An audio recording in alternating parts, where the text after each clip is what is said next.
So, getting back to what I was saying, it could be a person, a place, or a thing. What was your first love? My first love. First love. Person, place, or thing. Honestly, with that question right there, who was my first love? Or what was my first love? It could be a who.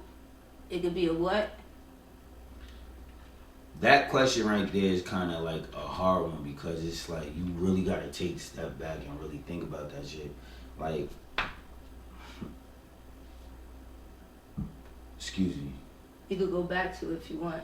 Yeah, let's run that back. Let's run that back. All right. Let's run that back. So, next question. Mm-hmm. When was the first time you picked up the pen? First time I picked up the Put pen. it to the paper. Put it to the paper.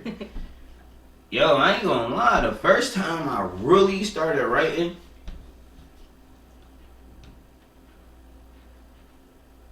and I thought it could be something.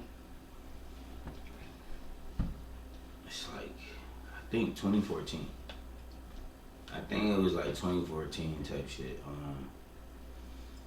I was going through something or whatever, and I used to like, everybody used to tell me like, gradually throughout the years, and within that year and then the years prior, like I probably just started journaling a little bit, and I wrote shit how I felt, and I didn't like how I wrote that shit because it was like I used to try to write and get my thoughts in order, but then I felt like I couldn't spell.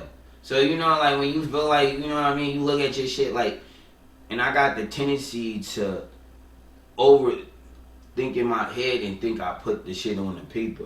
Mm-hmm. So when I write it down from my dome, it don't come out the same because everything I'm thinking about doesn't automatically go on the page. You know what I mean? I overlap what I might think and or what I write on the page, and it'd be like this. It'd be like, what the fuck is it? It'd be like jibble jabber. So I like it. Kind of it made me feel less than. It made me didn't want to write. Mm-hmm. But what really made me pick up that pen, and that was throughout the years. My homegirl Rose, aka New Rose. Shout out to Rose. She brought me into the poetry. She didn't bring me into she brought me into the poetry world. You feel me? She opened up that platform. Yeah, she opened up the platform. Space. She physically brought me to a open mic night, and then I was like, damn. And then I listened to her spit. I listened to her say her shit. And I was hooked after that. Like, I was already hooked. I always had that, watching, what is it called? Poetry Jam. Deaf Poetry Jam. Watching all that shit off on HBO and all that shit back in the day. Mm-hmm. And I always wanted to dive in, but I didn't really feel confident enough. But as I said before, with her, she would be gentle with it. She was like, nah, bro, you could do it. And I sit there, play it all, like so anxious and insecure about it. And then she started doing her own shit. She started doing her own shows, and I, of course, as one of her supporters, you feel me? I'm going out there and supporting. As I'm watching her, and that shit and watching everybody else go up and realizing yo, bro, I could do this shit too. Mm-hmm. So I start writing. And then it kind of breaks down to that first love situation, you feel me? I started to become romantically involved. This is 2019, by the way. 2014 when I started journaling on and off again, and then 2019 was when I really started diving into the scenery and everything. This is first love type shit. So yeah. I'm gonna say my first romantic love was with this older individual. Mm-hmm. You feel me?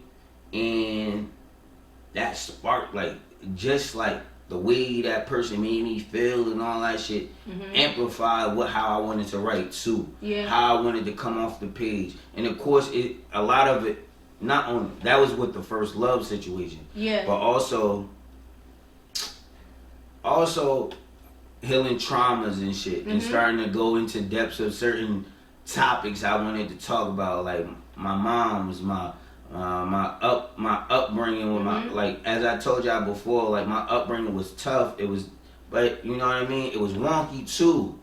You know what I mean? I wasn't a popular kid. I was the weirdo in a sense in their perspective. I feel that. But in life, I'm never that weirdo. Fuck you. Yeah. But ain't nothing wrong with weirdos. I got it tatted on me, man. Ain't nothing wrong. Tatted on but it took life experience and living life to realize ain't nothing wrong with me. Yeah. You know what I mean? Yeah. So that's why I say fuck you.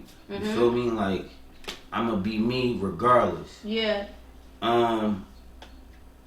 But yeah, like I wasn't a popular kid. I was awkward. I didn't know how to really conversate. I was shut in all the time. You know what I mean? I'm a kid who's born like I got a whole bunch of siblings, but I was raised basically by myself. You know what I mean? We all got put in the system. Not all of us. Most of us got put in the system. Actually, yeah, all of us, damn near all of us got put in the system. And niggas was raised in foster care, so I had to deal with those trials and tribulations.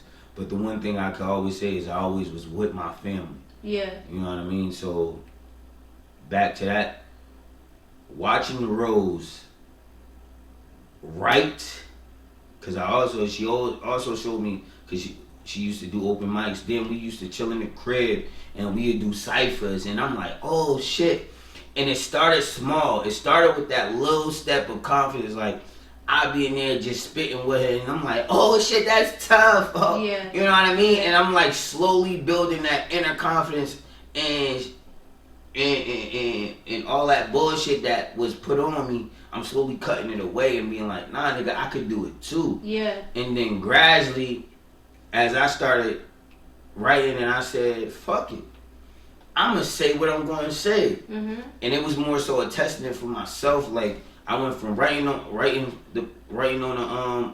the book to actually speaking on stage and shit. And I was like, damn, I really said that. Yeah. And I was so awkward, so horrible back in the day. You know what I mean? But it was the process of it. And I'm not sitting there knocking myself. I love that. I love how raw and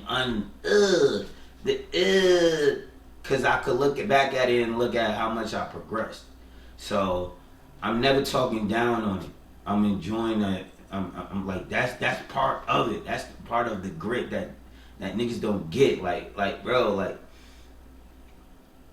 it's the journey of getting to being better.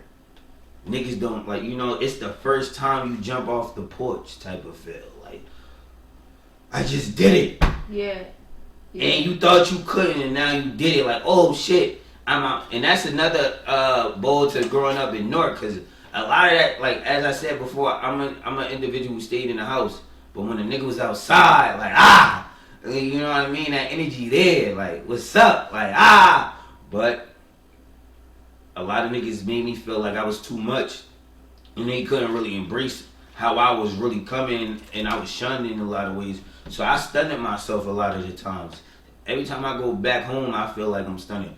But it wasn't until I came out here, met people who aligned with myself and slowly helped build my confidence and slowly healed me from the environment that I was raised in.